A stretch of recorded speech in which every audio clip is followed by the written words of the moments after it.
Bonsoir à tous. Merci d'être venus aussi nombreux. Bienvenue à la Cinémathèque. Et surtout, bienvenue à cette deuxième soirée du cycle consacré à Naomi Kawase. Donc, depuis hier, un cycle qui a commencé hier soir avec la présentation du documentaire d'Yves Montmayor. Certains d'entre vous étaient déjà là. Et c'est vrai que depuis hier, on sent des ondes, on sent une connexion entre la Corse et le Japon. Il se passe quelque chose. On s'est dit ça aussi tout à l'heure en allant chercher Naomi Kawase à Figari. Je ne sais pas ce que tu en penses, Yves, mais il me semble qu'il y a quelque chose qui se passe là en ce moment. Oui, c'est quelque chose que je pressentais. Alors évidemment, on en parlait encore hier. Donc le point commun entre le Japon et la Corse, c'est déjà d'être des îles, bien sûr, et d'avoir gardé vraiment, enfin, deux îles qui ont gardé leur héritage de tradition. On connaît alors à la fois tout ce qui est lié à la famille, à la culture du clan, au respect justement des morts, etc., qui vont être très forts, et les relations avec la nature. Exactement, et la spiritualité aussi. La spiritualité, absolument, de nature. Donc, et vous verrez d'ailleurs dans son dernier film, Yoshino, donc qu'elle a tourné, comme toujours, ceux qui sont un peu familiers aux œuvres de Naomi Kawase savent qu'elle a un intérêt particulier pour la forêt, pour les arbres, qu'elle considère comme des entités vraiment vivantes, réelles, avec qui elle communique, ainsi que les feuilles dans les branches qui s'agitent, les mouvements imperceptibles du vent comme ça qui vient. Tout est communication avec l'invisible. Et Yoshino, donc, c'est une forêt, une immense forêt, qui se trouve donc à peu près à 2 heures de route, enfin dans la grande région de Nara.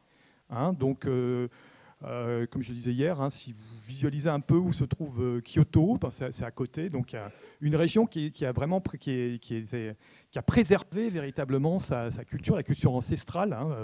On dit que la civilisation japonaise a commencé à Nara, première capitale impériale. Et donc la ville n'a quasiment pas bougé, ses forêts non plus. Et comme Naomi est originaire de cette région, elle y est très attachée. Et la plupart de ces films donc, ont toujours lieu là-bas. Vous verrez, vous n'allez pas quitter cette forêt enchanteresse. Et tout ça pour dire, effectivement, comme tu le soulignes, Antoine, vous verrez qu'il y a certains des décors que vous allez voir là qui vont vous ramener, évidemment, à un décor familier il y a quelques dizaines de kilomètres d'ici. Ce ne sera pas si exotique pour vous, finalement. Donc, Naomi est bien arrivée. Elle est en jet lag parce qu'en fait, ce que je ne savais pas, c'est qu'en fait, elle arrive quasiment directement du Japon et qu'elle a eu une petite escale à Paris, ou d'ailleurs à Roissy-Charles-de-Gaulle, elle a fait une interview. Donc, si vous voulez, elle se repose un petit peu et elle nous accompagnera. Et bien sûr, elle sera là à la fin du film avec nous et pour un débat, si vous le souhaitez, pour vous expliciter certaines choses et surtout pour partager avec vous ce moment. Et bien sûr, après, à la suite de ça, on se retrouve à l'étage du dessus avec des surprises pour Naomi aussi, puisqu'on aura une dégustation de saké qui vient de Nara et qui est fait dans des conditions très particulières. Vous allez avoir un petit cours particulier de dégustation de saké. Et puis aussi, une surprise pour nous aussi, puisqu'on vient de la voir aussi, c'est que c'est une surprise, voilà. Oh, oui, c'est une surprise. Il ne faut pas le dire. Voilà. Il faut garder, faire un peu de teasing. J'ai du mal avec les surprises, alors voilà. Voilà. Deux surprises même. Merci Pierre. Et donc, on se retrouvera après, bien sûr à l'étage du dessus. Voilà. Et puis, donc, merci à Jean-Jacques Bacci d'être avec nous pour le saké. Et merci à Miyako, qu'on va retrouver tout à l'heure, Miyako Slocum, qu'on va retrouver avec Naomi tout à l'heure, puisque c'est l'interprète française, franco-japonaise de Naomi qui l'accompagne sur ce petit périple, puisque elle est là pour quelques heures. Dans quelques heures, elle sera du côté de Bastia pour quelques jours pour un tournage. Voilà, donc merci à vous d'être avec nous, puisque vous êtes les spectateurs privilégiés ce soir, puisque c'est la seule projection en sa présence. Voilà, merci. Merci.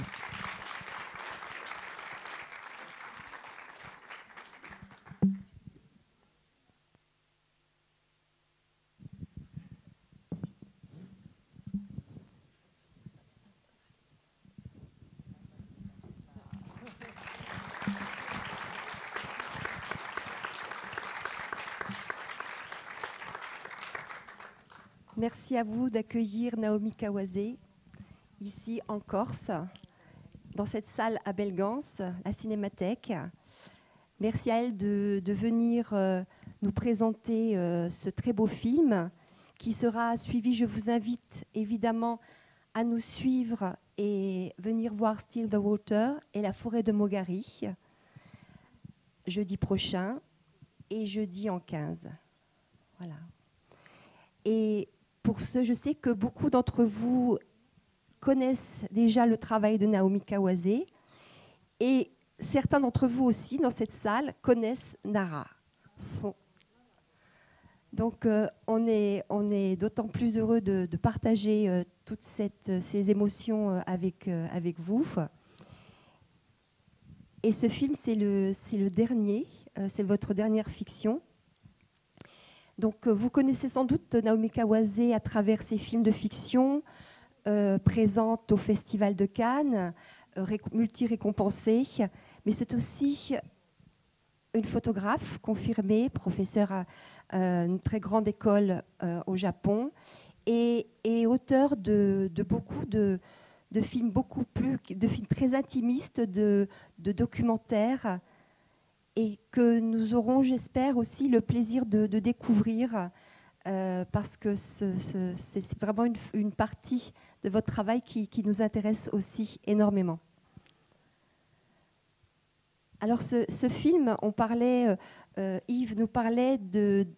Je pense qu'il a séduit une grande partie du public aussi, parce qu'on est ici aussi très attachés. C'est une île, évidemment, mais c'est aussi une île dont les habitants protègent, en tout cas essaient le mieux possible de protéger une nature, la spiritualité, le rapport avec les morts, le rapport avec la vie aussi. Et ici, on a un rapport entre la chair, l'incarnation, l'humain et le tellurique, le ciel, la terre, la forêt. Et c'est extrêmement émouvant. Et je pense que j'aimerais aussi peut-être 2 mots, Yves, et laisser la parole aussi au public s'il souhaite poser des questions, partager. Mais d'abord, peut-être, Naomi, voulez-vous nous dire aussi quelques mots? この作品はジュレット・ビノシさんと2年前のカンヌ国際映画祭で知り合ったことがきっかけで生まれました。そして私のふるさとである奈良という、少し生まれたところからは南に位置する吉野という場所で撮影したんですけども、今おっしゃった通り世界遺産にもなってますし、自然を守るというかずっと継承されてきたことをこの先にもつないでいこうとする人たちの暮らす、村です。海がないので、海のないなんていうか奈良県は海がないので、少しコルシカとは違うんですけれども、でも木曜日に上映される「スティル・ザ・ウォーター」は島で撮影をして、実は私はその島がルーツなので、また楽しみにしています。Oui, donc cette œuvre est née il y a 2 ans en fait, quand j'ai rencontré Juliette Binoche au Festival de Cannes, et c'est ainsi qu'on a décidé de faire ensemble ce film qui se passe dans ma région natale de Nara, alors un peu plus au sud que l'endroit où je suis née, dans cette ville de Yoshino, qui donc fait effectivement partie du patrimoine mondial. Et c'est un film qui raconte l'histoire de personnes qui, comme disait Lydie, tentent de protéger au mieux la nature. Donc en cela, il y a effectivement probablement des similitudes avec la Corse. Alors dans Nara, il n'y a pas de mer, ce sont plutôt les montagnes, donc c'est peut-être la seule différence avec la Corse. En revanche, le film qui sera projeté jeudi, Still the Water, se passe dans une île, donc vous y verrez la mer aussi. もう一個いいですか。こんなに素敵なシネマテイクと、映画上映の環境があるっていうのは奈良と全く違っていて実は奈良県には映画館が一つもないんです。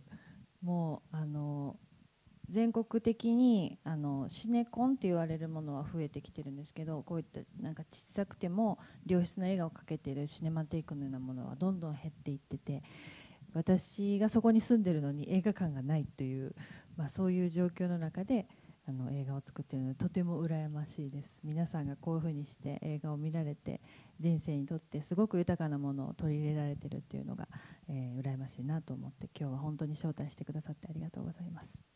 Si je peux me permettre une autre remarque, je vous envie énormément d'avoir une aussi belle cinémathèque, de pouvoir profiter de films dans un lieu aussi beau que la Corse, dans une si belle cinémathèque, car en fait, à Nara, il n'y a pas une seule salle de cinéma. Dans tout le Japon, il y a de plus en plus de multiplex, mais par contre, de moins en moins de petits cinémas qui projettent des films de qualité. Alors, c'est quand même étrange de dire que je suis originaire de Nara, je vis à Nara et il n'y a aucune salle de cinéma de qualité. C'est pour ça que je suis vraiment envieuse. Je pense que vous arrivez à acquérir énormément de richesses grâce à cette cinémathèque et je vous remercie infiniment de m'y avoir invitée. Merci Naomi. Merci. J'aimerais laisser la parole aussi à certains d'entre vous, s'il vous plaît.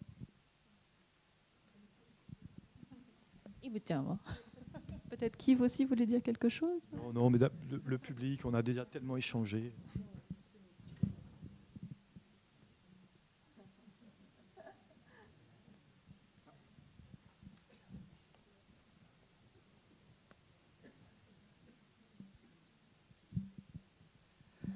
Bonsoir, domo arigato. Bonsoir, merci. Vous nous offrez de magnifiques images et de très beaux sons.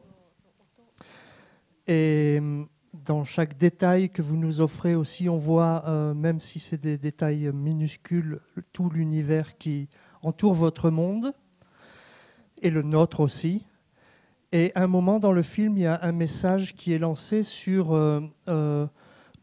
on peut voir et entendre, mais les autres sensations, nous devons les imaginer.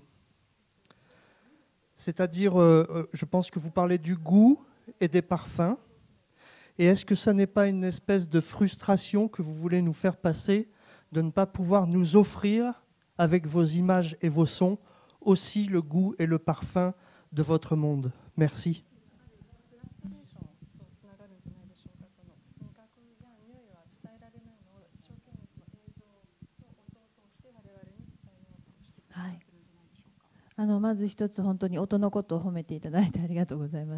D'abord, merci beaucoup pour votre remarque concernant le son. この音をサウンドデザインしているのはフランス人の方です。C'est un Français qui s'est occupé du son pour ce film. 日本語が全くわからないのに、こうして日本映画をサウンドデザインしていくというのは本当に素晴らしいなと思っていて、ただ本当言語っていうのは音楽のように聞こえるっていう時もあって、で今回の場合はジュリット・ビネスさんはフランス語と英語を喋ってますし、言語以上の何かが伝わればいいなというふうに思って作っていたので、音のことを言ってくださってとても嬉しいです。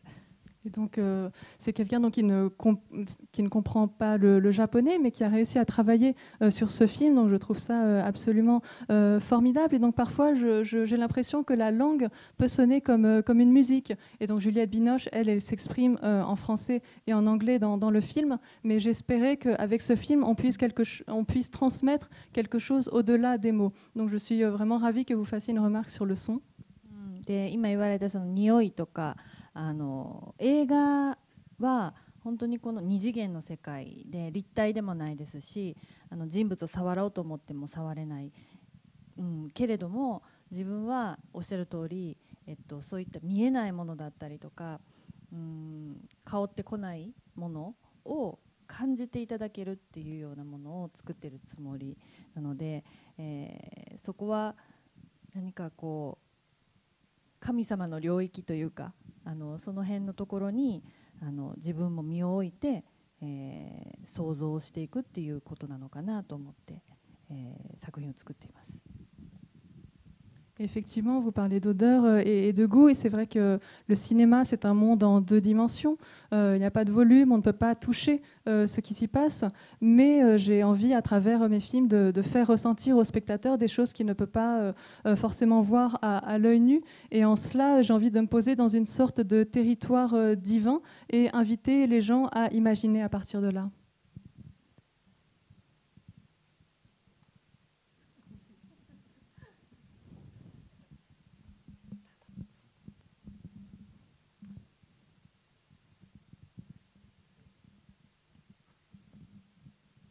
Bonjour madame.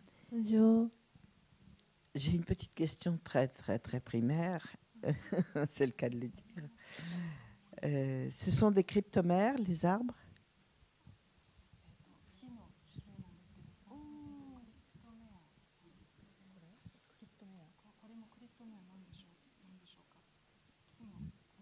このビジョンの木ですよね。吉野の方ではモロンジョの木っていう風に言ってて。Alors, à Yoshino, ces arbres sont appelés des moronjo. Moronjo. モロンジョ。で、なんだろうそのフランス語よくわかんない。Oui, alors cryptomère, je connais pas l'équivalent en japonais, donc j'ai du mal à transmettre. でもなんか杉の一種なのかなっていう感じもしますけどね。シダ、like a cedar. Ce serait un Isée, au temple d'Isée, celui qu'on reconstruit tous les 20 ans, ce sont des cryptomères.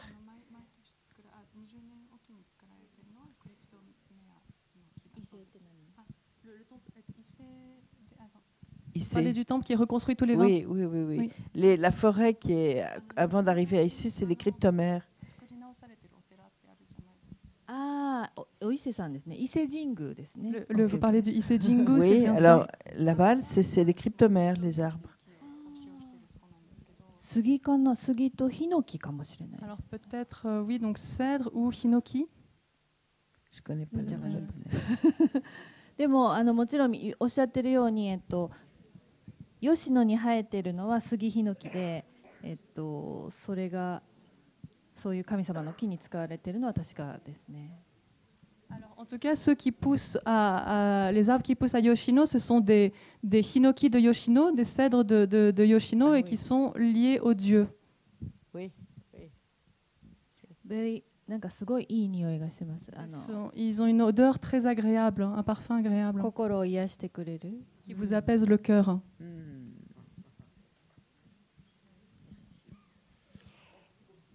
Merci. Et c'est vrai qu'on est peut-être qu'en Occident, maintenant, on n'est pas prêt à ça, mais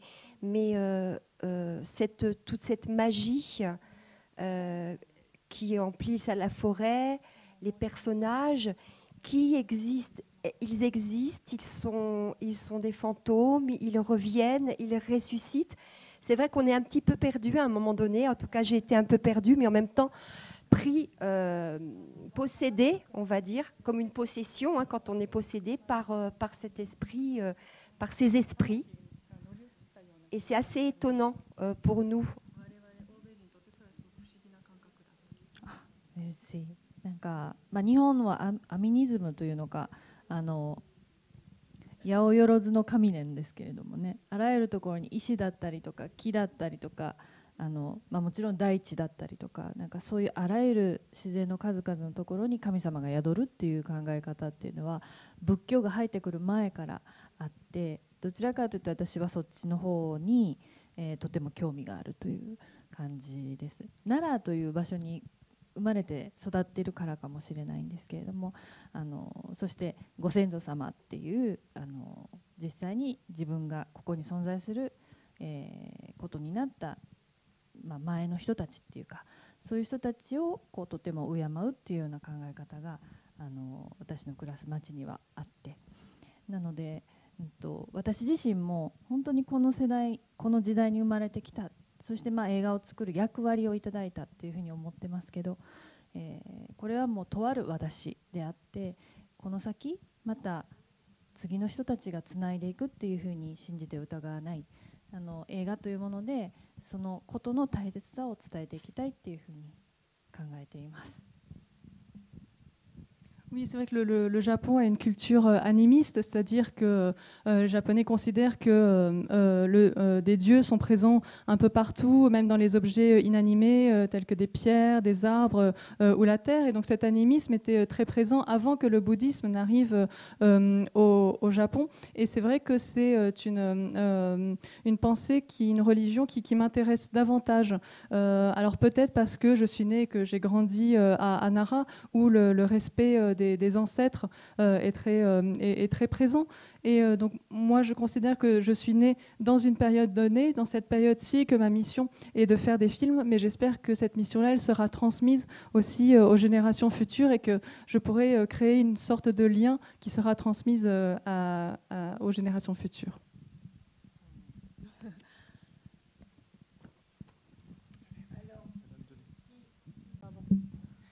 Le chasseur, il tue qui? Alors, il tue le cerf, il tue le premier amour, il tue le deuxième amour. On ne sait plus. Oui, oui, oui.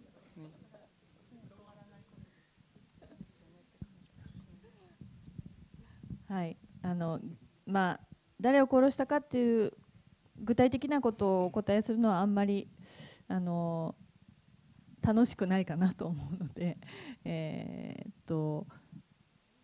そういう現実がありましたけれども、その現実は今の行いによって過去を変えることができるし、未来を作っていくことができるっていうのが、私自身のこのテーマですね。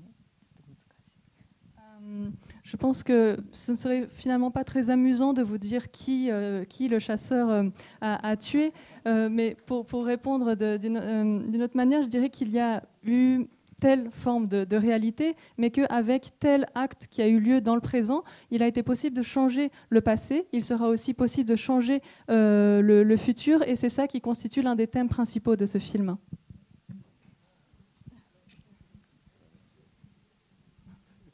Oui, je voulais savoir en fait, l'homme prend soin de la forêt, okay, l'homme qu'on voit le plus souvent. Dans beaucoup de plans, on a une forêt très, très détruite, beaucoup d'arbres coupés. Dans d'autres plans, on a une forêt très droite, avec des arbres très, très altiers.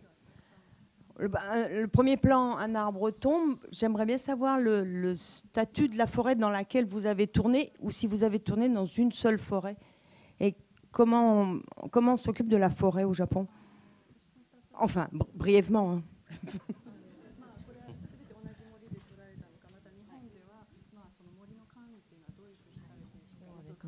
はい、簡単に、これはすべて同じ場所で撮りました。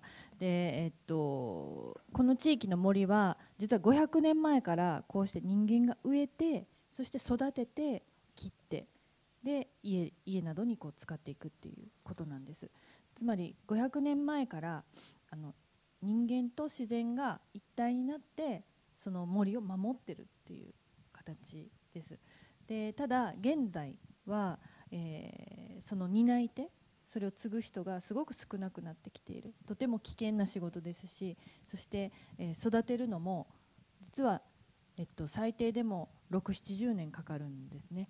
で、6、70年っていうことは自分が生まれて育てたものを自分が切ってそれを家とかにしていくことができない年代、長い時間。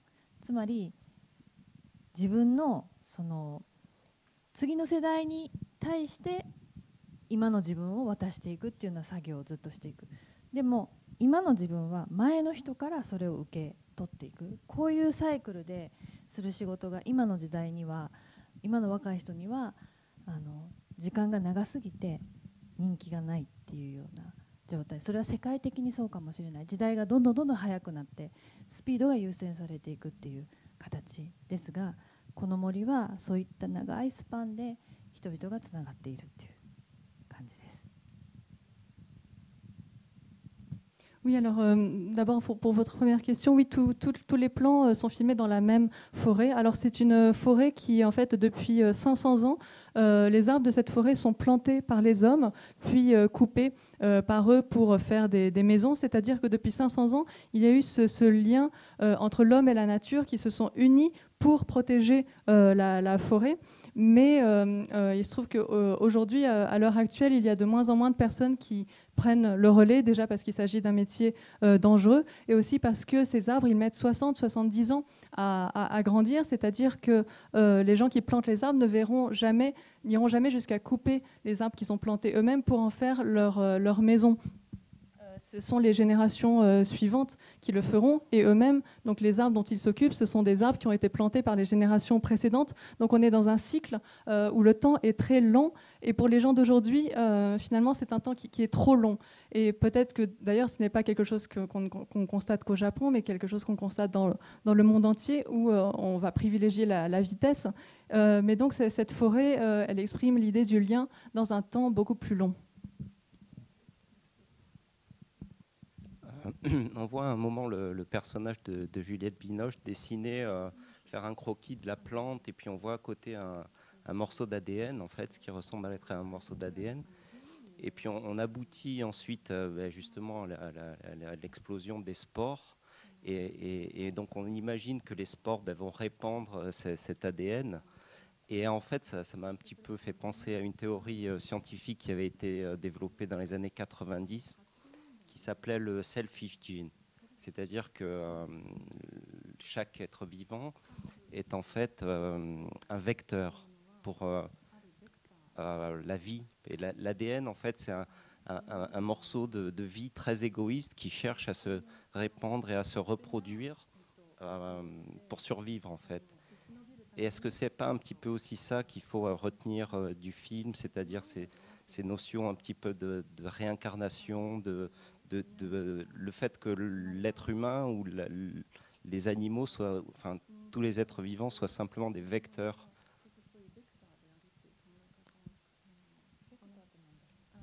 Un vecteur, c'est... Un vecteur, c'est quelqu'un qui va juste être là pour transmettre quelque chose. Et c'est un petit peu l'idée qu'on retrouve justement dans la forêt, qui sont justement plantées pour être récupérées dans quelques générations, pour être utilisées.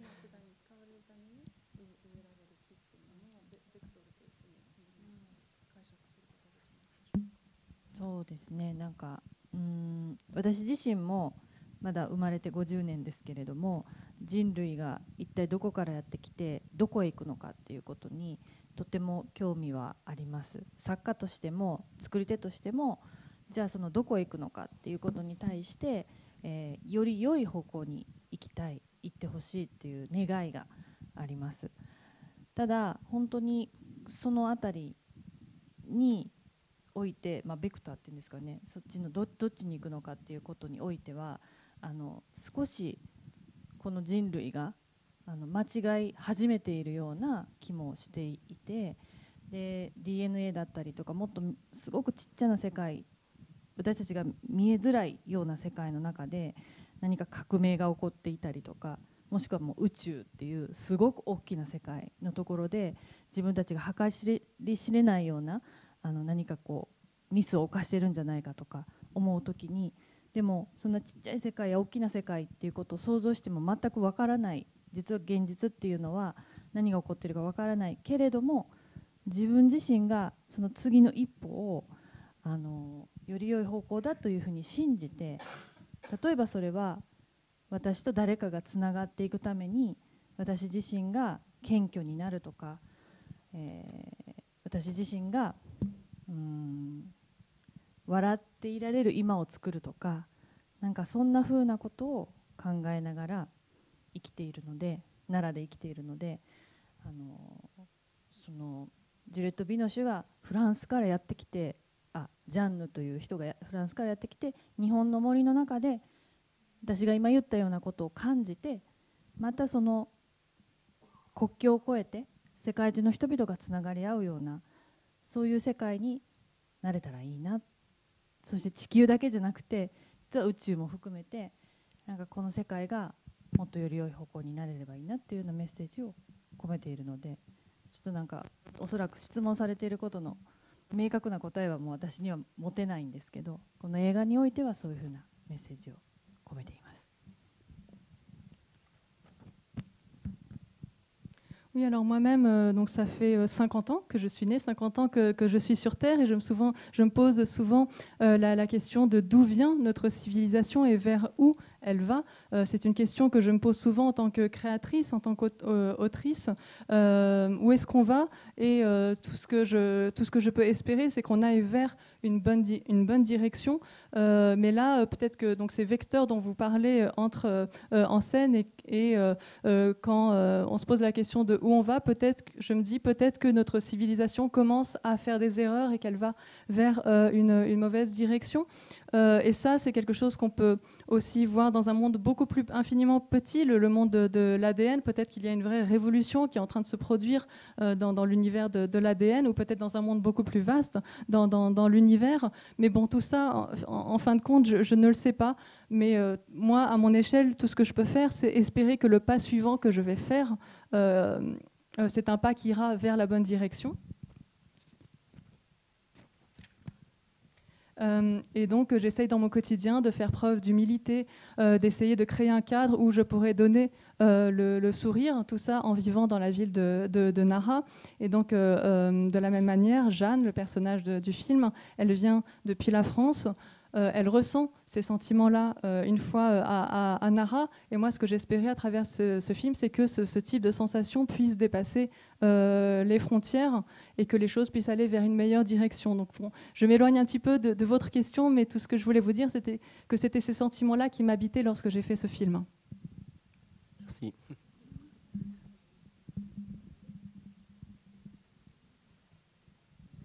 Moi, je voulais juste te dire que j'avais beaucoup aimé les gros plans, la façon dont dont vous filmiez les gros plans, avec beaucoup de liberté, de flou, de rapprochement, etc. J'ai trouvé ça extraordinaire. J'ai aussi beaucoup aimé une scène où on voit les plantes qui brillent, qui sont dorées, et ça m'a fait penser à un film j'avais vu un reportage sur un film de Kurosawa qui a peint, je me souviens plus du film, mais qui avait peint les herbes autour sur le mont Fuji. Je sais pas si qui a peint en doré les herbes du mont Fuji, mais finalement il l'a pas utilisé dans son film. Il ne les a pas utilisées, et je trouve que vous avez réussi ce qu'il a essayé de faire en mettant du doré, vous, je pense que c'est naturel, vous avez trouvé la lumière qu'il fallait pour faire briller ces herbes. J'ai trouvé ça magnifique. Voilà. Je pense que c'est grâce au dieu de Yoshino.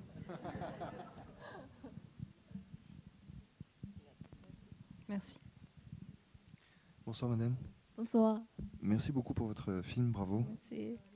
C'était un grand moment de cinéma et un grand plaisir de le visionner en votre présence, enfin, que vous soyez là. Je veux vous dire, voilà, en tant qu'amateur de cinéma, déjà, je suis très touché par la manière que vous avez de... Non. Plus près. Voilà, c'est mieux. Déjà, vous féliciter, oui, en tant qu'amateur de cinéma, la manière que vous avez de filmer l'humain, cette sensibilité, mais également la nature et ce qui les unit. Une belle métaphysique sur le cycle naturel, ce pèlerinage et cette quête d'abolition de la souffrance. Je suis jeune forestier et j'ai pu donc rencontrer certains sujets de très belles essences qu'on a ici en Corse, mais j'ai hâte d'aller découvrir la forêt que vous présentez si bien dans votre film.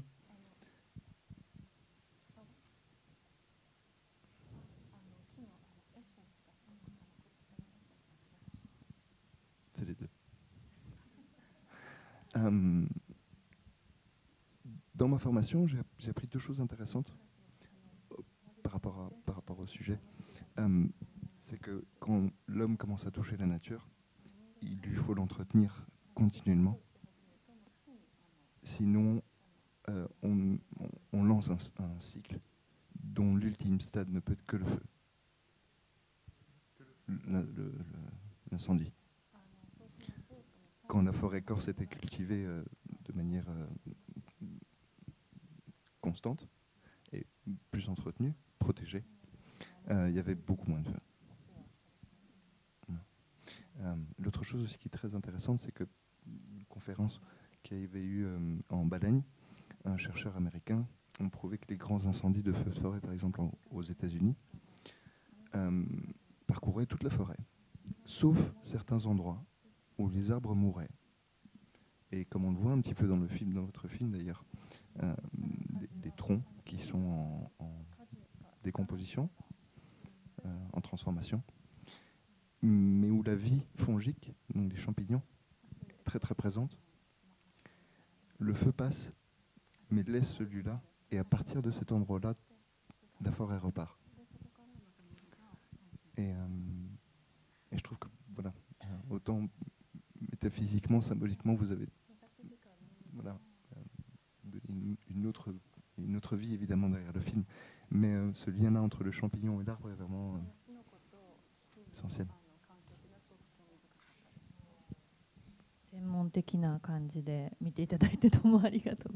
Merci d'avoir regardé ce film aussi d'un point de vue de spécialiste, c'est un honneur. Petit spécialiste. Et du coup, j'avais juste une petite question. Comment vous avez fait pour le feu?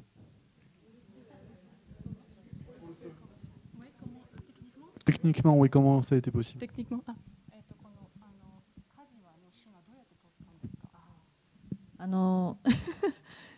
実際やっぱり少しだけ燃やしてで、違うところで木も燃やしてで、少しやはり合成もしながらですけれども、実際やっぱり俳優さんの思いの中にちゃんとこう熱いとかっていうようなものを宿していただけなきゃいけないので、周りには火をつけました。はい、森は焼いてません。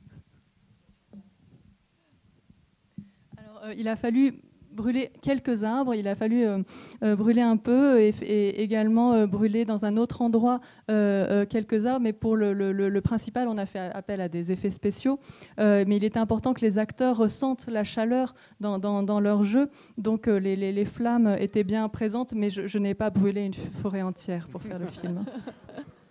でも実際奈良には1年に一度山全体を焼くっていうような行事があって、若草山という私の本当に生まれた場所に近いところにあるんですけど、それをこう焼くことで次の春に新しい草がしっかりと生えてくるように焼くんですね。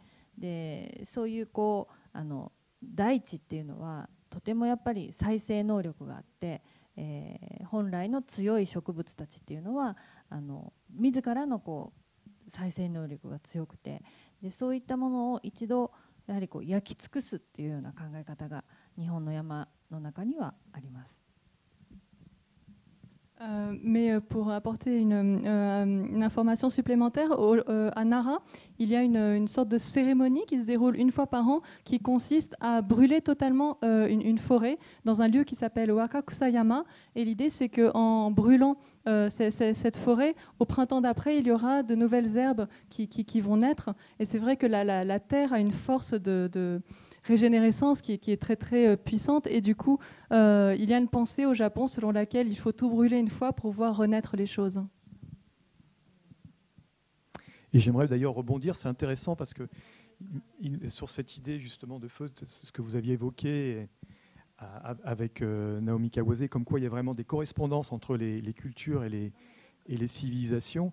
Et vous savez, il y a certaines ethnies du côté du golfe de Guinée en Afrique, dont les Baga, l'ethnie Baga. Et par exemple, il y a des prêtres qui sont initiés à lutter contre le feu, c'est-à-dire qu'ils sont insensibles au feu et ils peuvent conjurer toutes les malédictions liées au feu.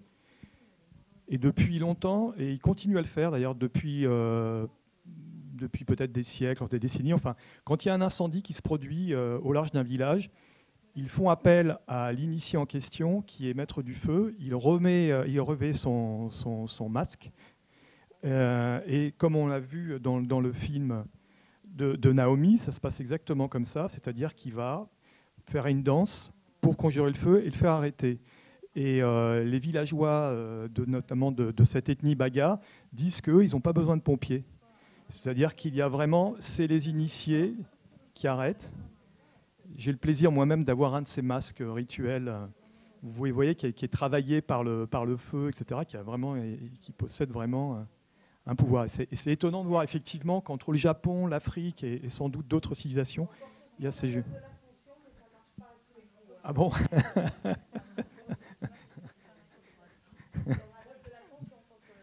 Ah, voilà.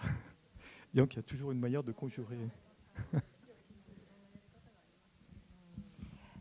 まあ、本当に人間と自然との関係性は国を越えてとても似通ったお祭りというのか行事がありますよね。だからそれのルーツが一体どこからやってきてどこに伝わって何とつながっているのかということを知ることだけでも自分たちがよりこう豊かになるというのか決してこう人間がコントロールできない領域があるんだっていうことを知るっていうことなんじゃないかなって思ってます。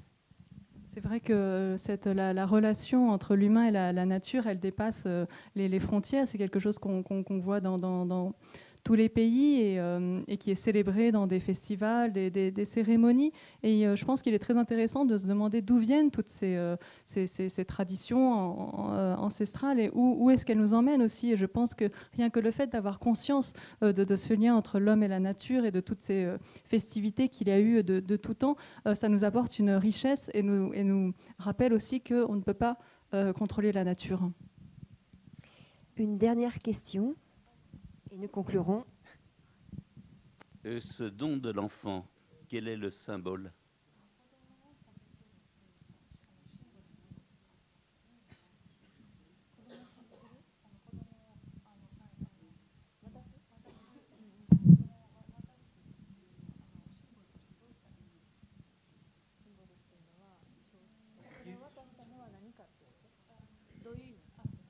Vous voulez dire quel est le sens du fait d'avoir donné Oui, le bébé qui est donné de façon, j'imagine, symbolique à Kali, je ne sais plus son nom, qui le donne à un couple de personnes âgées.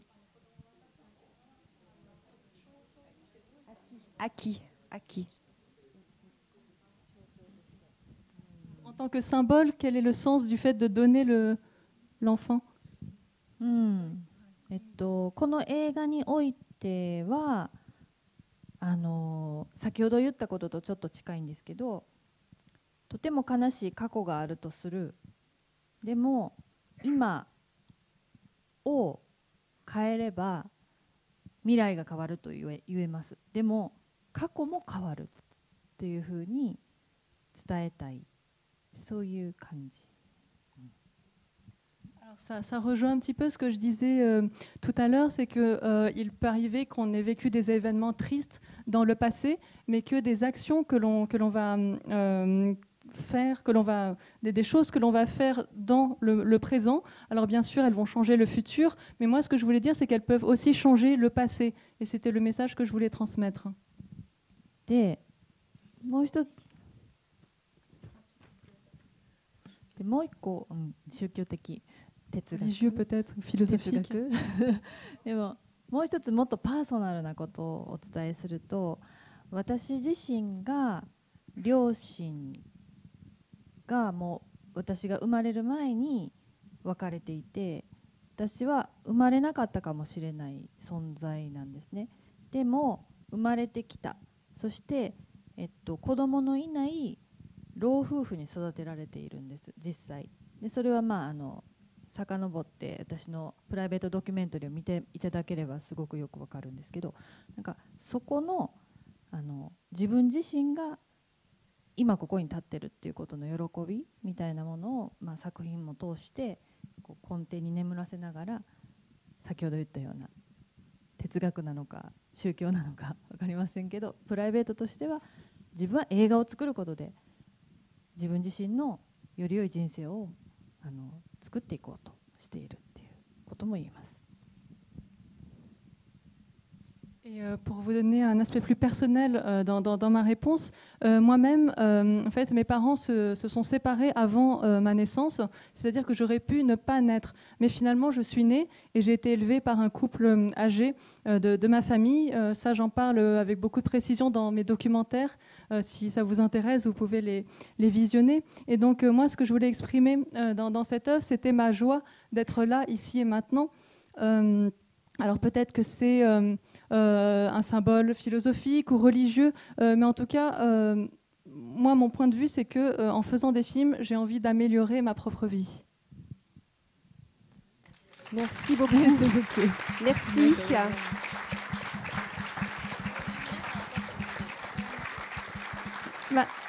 Madame Kawase demande si elle peut vous prendre en photo.